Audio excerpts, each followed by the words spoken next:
It reminded me at times for when I was younger, and in terms of how they added, well, not as Spider-Man, but in Swinging terms of around. right, the whole shebang.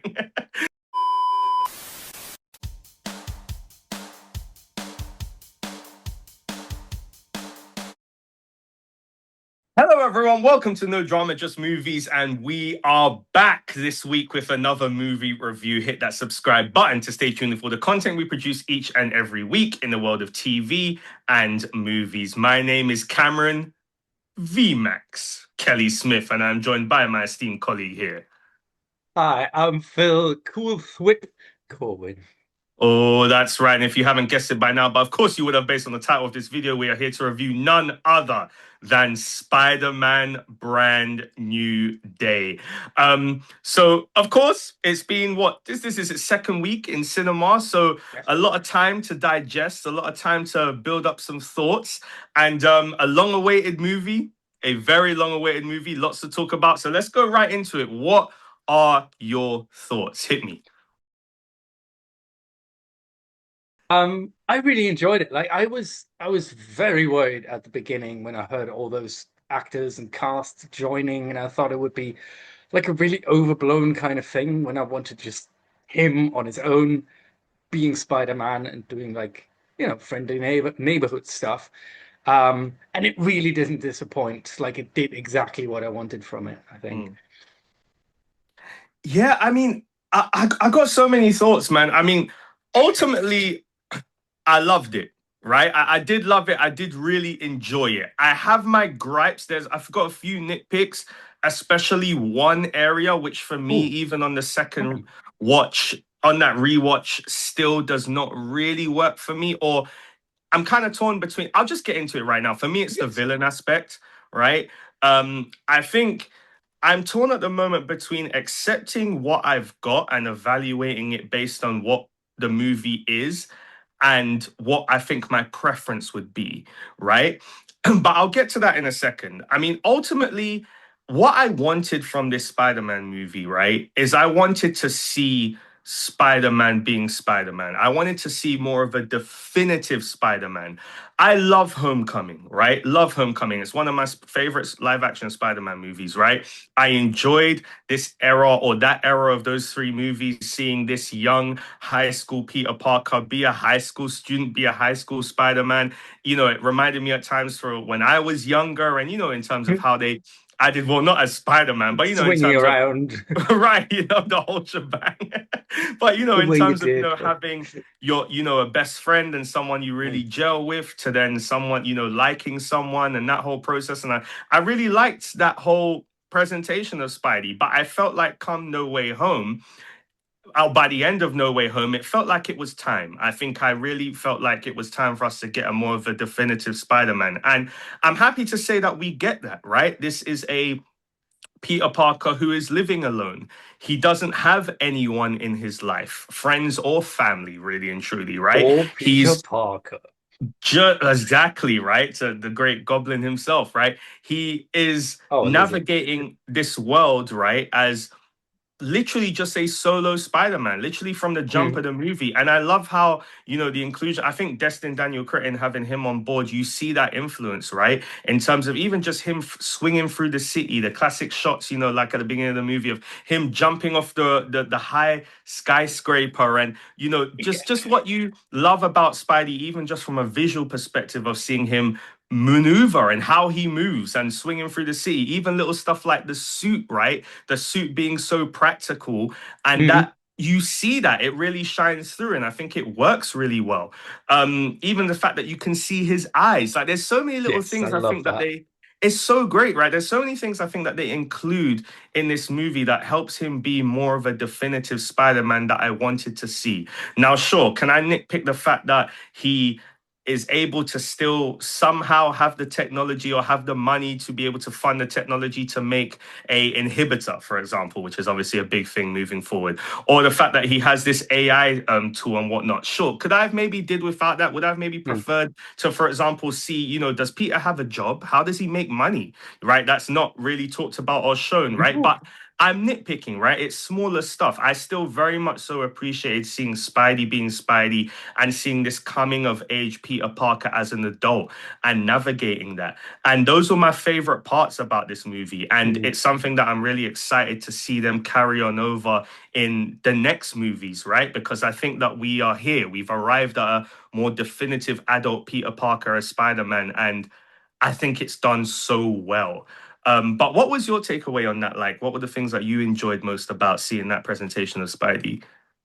That as well, like, because I mean, he does have not friends but colleagues, I suppose, with the Wolf, the detective, or Right. Yeah. I Yeah. think she's a detective. With the Wolf, he works kind of with Frank, maybe a little bit friendly by the end. And he sees Bruce Banner, like all these people that I was worried about showing up in this. They kind of have their role to play. They kind of have a space in this, I think, Mm. because they're helping him on his way to like fix a problem, like with the inhibitor, for example. I love that scene, by the way, as well, like where Bruce Banner and Spidey or Peter just get to do science or talk science together, Yeah. and like just reminding us that Peter's actually quite a clever kid. Um, but they're all like are very superficial relationships, and like he does get Frank by the end. But I like that he's actually like doesn't have anyone to talk to, especially with May gone now. He doesn't have anyone to like confide in, talk about his issues and problems, and Mm. it kind of comes down, but comes back to haunt him, I think, with the transformation of what he's going through. Yeah. Yeah. I mean, and let's pick up on that, right? Because Hmm. obviously we saw in the trailers, obviously we saw in the movie that, a big part of the personal struggle for Peter in this movie, besides obviously the fact that he is trying to juggle both lives and he's trying to obviously he's yearning for MJ, he's not yearning for Ned, and he wants to kind of see if he can get that relationship back, even though, the events of what happened obviously at the end of No Way Home. But obviously, a big part of this movie is the fact that Peter is evolving. He's mutating, for lack of a better term, right? And that obviously directly corresponds with the villain because, of course, this is a spoiler review. The movie's been out for 2 weeks. The worst kept secret in potentially comic book movie history, right? That obviously the villain is Jean Grey. And part of, I guess, what makes that villain work in this movie is the similarities between the two, right? That both of them are going through transformations, both of them. And as a result, Peter, he ends up being able to relate to Jean more and her struggles because he's going through something different himself. And how, for example, when he has that scene with Scorpion, when he, he turns black-eyed and he destroys the police car and Oh, yes. the policewoman is in a bad way, I think that's a scene where it really then shows you, for example, how quickly the media, even though they don't necessarily present it in a big way, but how in theory the media or certain officials like the Department of Damage Control could then see you, right? Could easily see you as a threat. But even then, I think I got to mention this, right, in regards to the villain thing, because Hmm.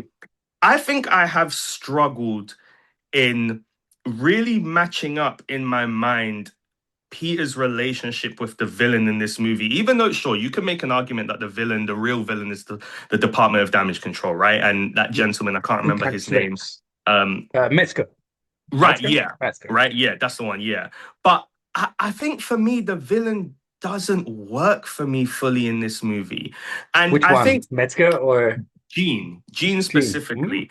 And Okay. I think because I think part of this is also selfishly in terms of what I would like. But when I look at, for example, the Sam Raimi movies, right, especially one and two, and even the Andrew Garfield movies, especially the first one, right, specifically, I Yes. think what I missed and what I've yearned for with this Spider-Man, especially Tom Holland Spider-Man, is a definitive villain, a villain that really works, and you can kind of look at his movie just like you can look at, for example, Spider-Man 2, and you can look at that story and go, damn, that story with Doc Ock, like he had a definitive villain arc.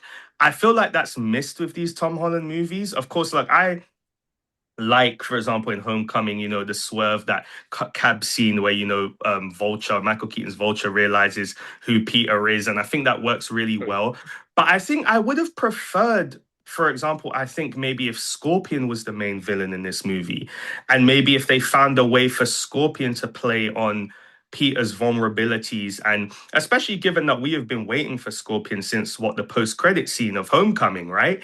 And I felt and hopes that maybe they could have did more with that, and maybe they could have had the Jean story being more so a subplot. Like, don't get me wrong, I love what it sets up, right? Because this is a definitive X-Men and mutant setup movie, right? Well, I Well, won't say definitive, but it but it it it sets a bit of it. Like I think the like with the inhibitor collar, like right. probably going to turn into, Yeah. which I thought was really cool. That's kind of like a setup that how I want them to set things up, where you get like the seed of something, you get like the beginning of the inhibitor collar, which then turns into the thing, and maybe you get an idea of what the storyline could be soon. But I do want to jump on the Jean thing because I really liked her as a villain, or like the idea of her as a villain, in quotes, I guess. Because I love like these kind of people hopper things, like Mhm. possessions. There's so much like chance for emotional damage, I guess, which we've seen in the scene with MJ on the roof. Great scene. Yeah. Great scene. Great scene. I think that was one of the best scenes in this, and I think for the acting as well, like especially Tom Holland. Um, Yeah. but also like yeah, that just the emotional damage it causes, but also like when he meets the people on the street and they taunt him, and it's like it's really fun to kind of have him hop Yeah. around, have her hop around, have them hop around, um, and kind of get different people, and like how it's done as well. It's a really cool design that they're like flopping about. Um, It is. as it jumps, like she's literally like pushing them or pushing into them and leaping out of them. So I kind of enjoyed that idea of her being the main villain. Scorpion, I like how they used him. I think that he had just enough time to kind of be a bad guy, like secondary bad guy.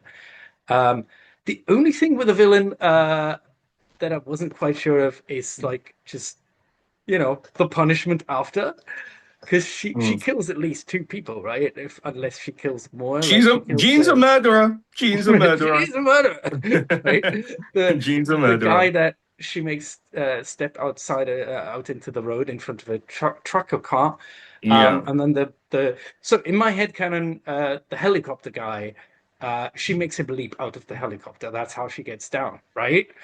That would make sense. Yes. Otherwise, So yeah. how does she get down? Yeah. And she just swaps when she gets in range or whatever. Um, so she kills at least two people, and like nobody says a word, and everything is forgotten by the end because she Yeah. just wanted her sister. A little bit weird, yeah. That's my biggest gripe, I think, with this one. I mean, and you know what? I don't disagree. The only thing I like about it, right? Like we talked about, it's Metzger. Is that his name? Metzger? Metzger, Metzger? the Metzger, yeah. actual bad Because guy. he's a character, I think, from the X-Men comics as well, Hmm. from what I understand. And the thing I like about that, though, is that the thought process I've had, right? Because obviously Marvel are taking a really different approach to the introduction of X-Men, to the Hmm. introduction of the mutant gene, to the introduction of that universe in general, right?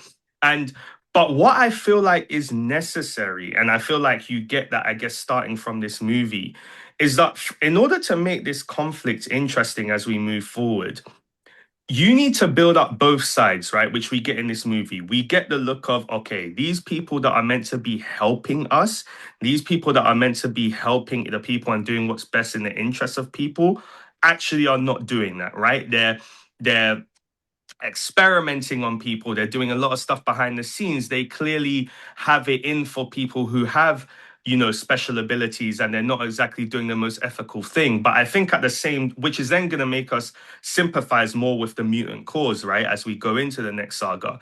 But then simultaneously, I think what's important to build is that you don't want it to be a thing, right, where the powers that be, such as damage control in eventual movies, are there, drumming up the media and saying anti-mutants, look, they're the worst thing ever. And for us as viewers to go, no, they're not, they're the best thing ever. I think if you can, you want to build up that other part, which makes you go, actually, some of these guys are a bit dangerous.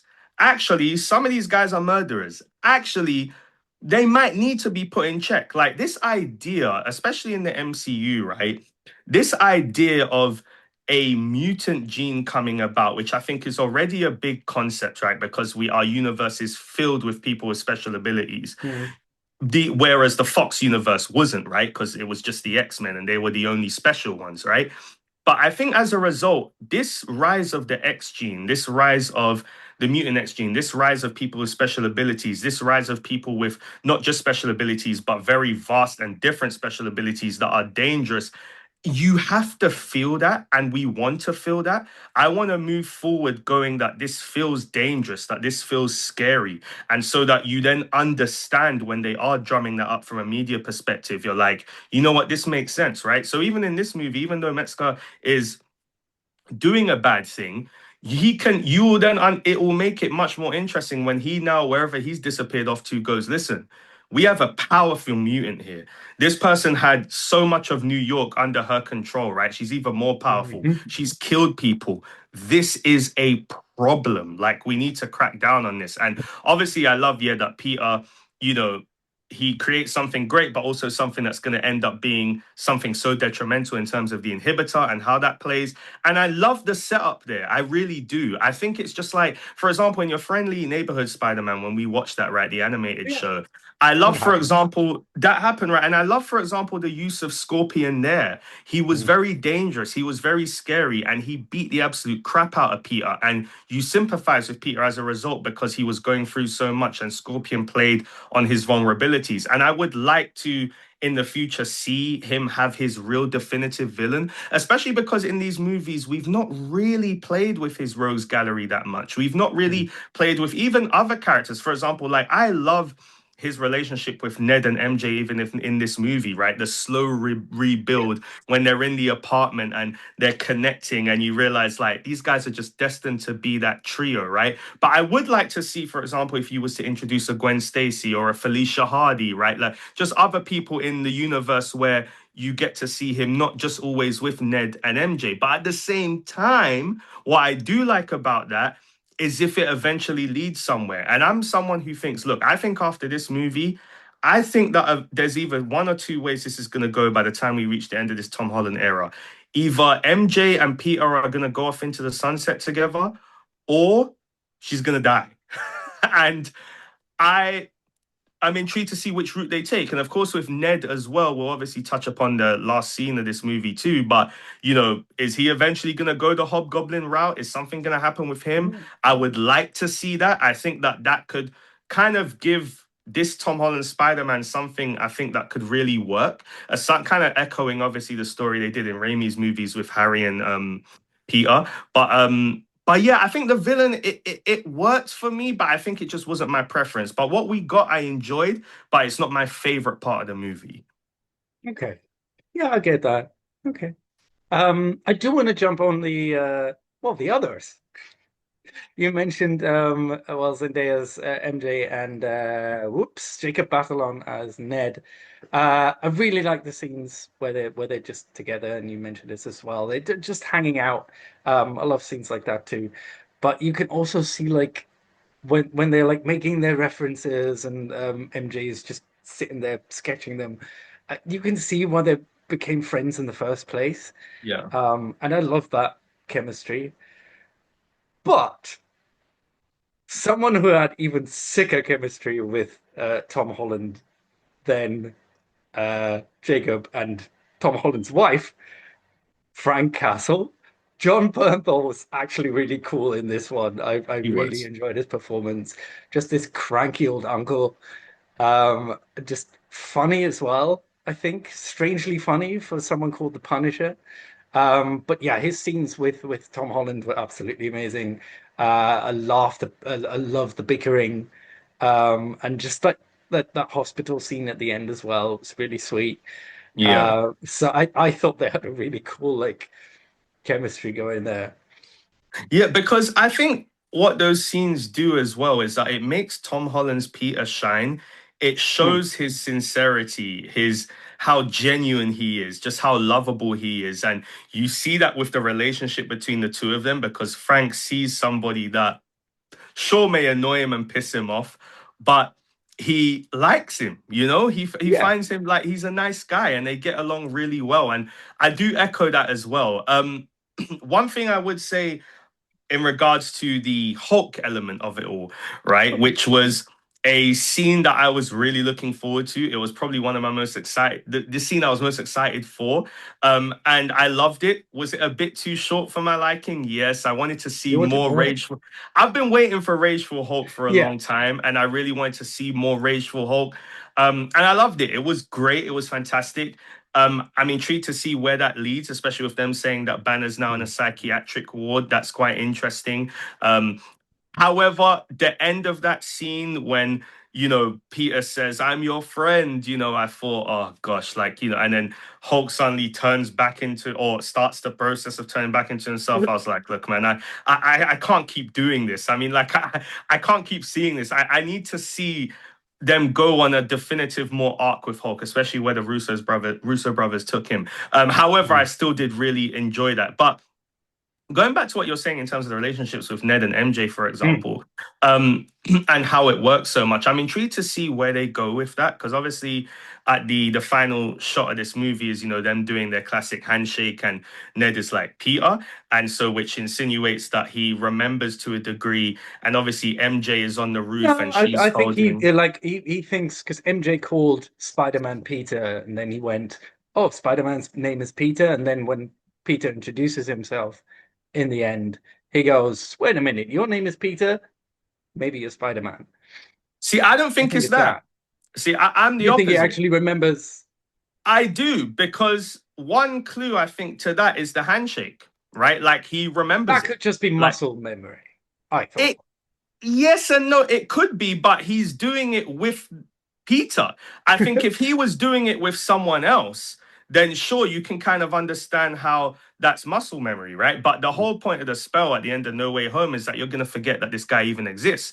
And so you mm, would then assume that as a result, you would forget everything you shared together and all the memories you shared together. Similarly to when he's speaking to MJ and MJ says, listen, the person you knew, that's not me. I don't love you. I don't know you, right? And the same, which is a great scene, by the way, and I'm glad they did that. But the mm, same, I think, goes for Ned, where I think like that scene ending the movie, to me, I think is to insinuate that there's somewhere there that he remembers. And obviously, in No Way Home, there was some rumors based on his use of the sling ring and whatnot. If potentially there's something there, obviously they make the joke that yeah. his family was always specializing in magic and whatnot. But and of course, then keep in mind as well that what precedes that scene is MJ on the rooftop and she's touching and holding the necklace that obviously was given to her in Far From Home.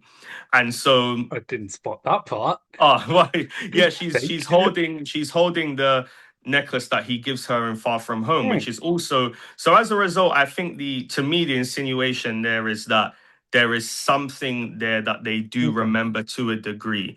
And I think it's intriguing to see where they take that and where that goes, which I think is going to be a big plot point, obviously, going into the next movie. However, that being said, because obviously talking about the next movie, which we don't know when that will be. Obviously, Destin Mm, is about to go and do Naruto for Lionsgate, and then eventually move on to the next Fuji. Spidey There's potentially. Shang-Chi as well, right?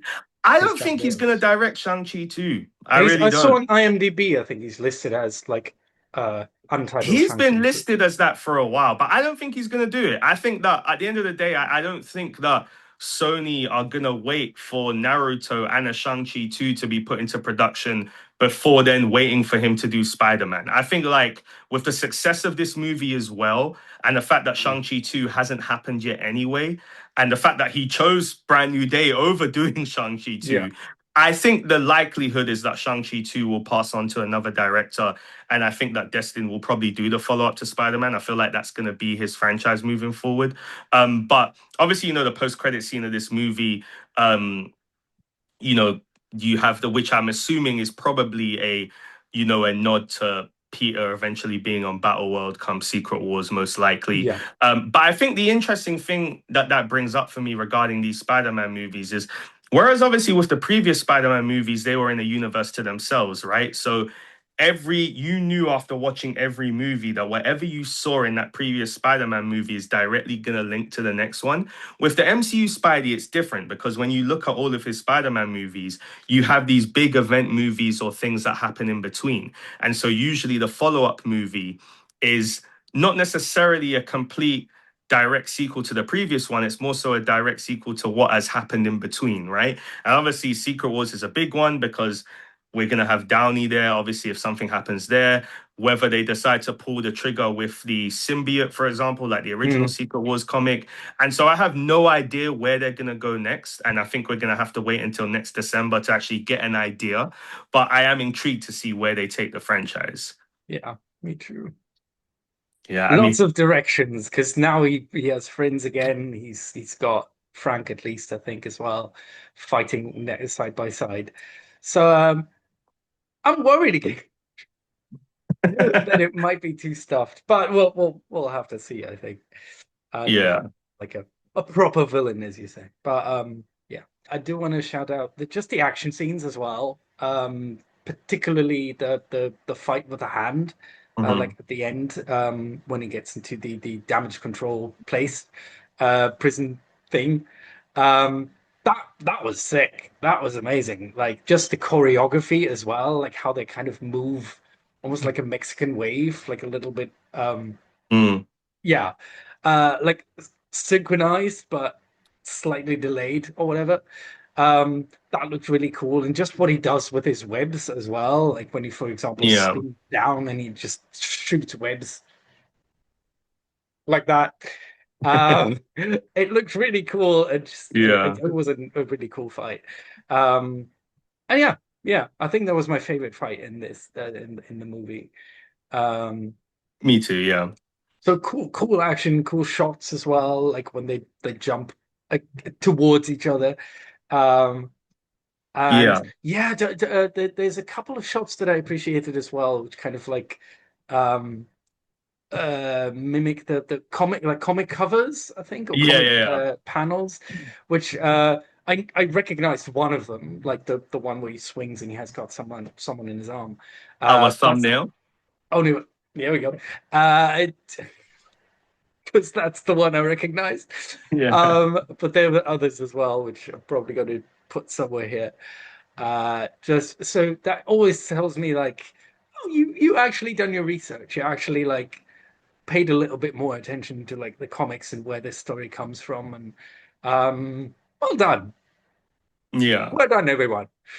I Uh, agree, man. I mean, I think these Tom Holland movies, I think Tom is obviously a big part of, and we've seen from interviews recently, the creative direction of these movies, Destin as well. I think that this is a good combo, and I hope that it continues, and I hope that we get a next one. We don't have to wait as long as we did between No Way Home and Brand New Day for the next one. Quickly though, with that hand scene, yeah, I thought that was fantastic as well. Nitpicking, however, the hand were not as interesting as I thought they were going to be. They were essentially just hired guns for Department of Damage not Control. used a lot, Yeah, but and I yeah, think that I think kind of just yeah, I think it kind of just leads to my critique. I think in terms of how his rogues gallery is used, even with at the beginning where you have the quick multiple little quick scenes, of seeing Tombstone and all the other kind of things. I just would like to see the world fleshed out a little bit more mm, and seeing more of Spidey and Spidey's world. And I hope that we do see that more. But it was a great scene, great action sequence. I don't know why the hell he decided to take off his mask. I hate those pet peeves annoy me. Like, why take off your mask? But it's all right. It's a Spidey thing. It's a Spidey thing. It's a Spidey thing. I understand. That is true. I guess, he has to it's occasionally, I think. better to let the blood, not build up in the mask, right? So I Yeah, get that. maybe. But I mean, look, any final thoughts before we go to I our Icee do. review score? Yes, we have to shout out the man himself, I think, because we haven't mentioned him barely. Tom Holland. I think that was his best performance in these, and but maybe even better performance than in the Odyssey. I think he did a really great job, just with all those scenes, like the emotional scenes and the happy scenes and the fun scenes and the like. Yeah, I think he just went through all of it. Um, very competently. Obviously, he knows what he's doing now with this character, but yeah, I really liked what he did with it. I agree. He's fantastic. He's honestly fantastic. And that's why I look forward even more so to see his journey as Peter Parker. Obviously, I've seen him mention, in interviews recently that he's knows in his mind how he will eventually pass the baton, which to me, I'm like, no, no, True. no, no, no, no, no, because Oh, you because in don't? my mind it's like we only just reached this adult Peter Parker. I feel like there's a Yeah. lot more to go before we pass that baton, but obviously eventually it will be passed, I whether obviously to a do Miles or whatever. wonder if that is happening with Secret Wars, or a little bit later. I don't know. It might be a little bit too early, actually. If he still has like Yeah. two films coming, but who knows what's going on with his solo stuff. Because if it does take a while, if Destin Daniel Cretton does make Naruto first, we have Secret Wars in like Yeah. um, next year, uh, and then the Spider-Man might not come out till 28, maybe 29. Yeah. Because keep in That's mind, 3 years. exactly, because keep in mind, Beyond the Spider-Verse comes out in 2028, right? Yes. And so I'd imagine as a result, we won't have a live action Tom Holland movie that year. And so it does feel like it is going to be 2029. a wait. Yeah, it does There's, feel I that mean, way. Tom Holland will be what, 33 by then, and probably ready to like move on to other stuff as well. So if that is the second one, only and then what? We have to wait another like 3 years for the next one for the Yeah. third. And I'm not sure how that, yeah, Yeah. if they're all still up for it. Yeah, I think it's me. It's for me. It's more so how they tell the story. Because for Mm, me, story-wise, we've only just reached the adult Peter Parker, so I'm yeah. intrigued to see what they do. Obviously, next. However, let's hit with our IC review scores. Let's How do it. many ICs will you give Spider-Man Brand New Day out of 10? I'll give it 9.5 ICs out of 10. I think it was really cool. Little gripes here and there, I think, which bump it down a little bit. But overall, I think it's my favorite of all the Spider-Man movies, including the Tobey Maguire one. I'm not gonna go that far, but I will give this movie.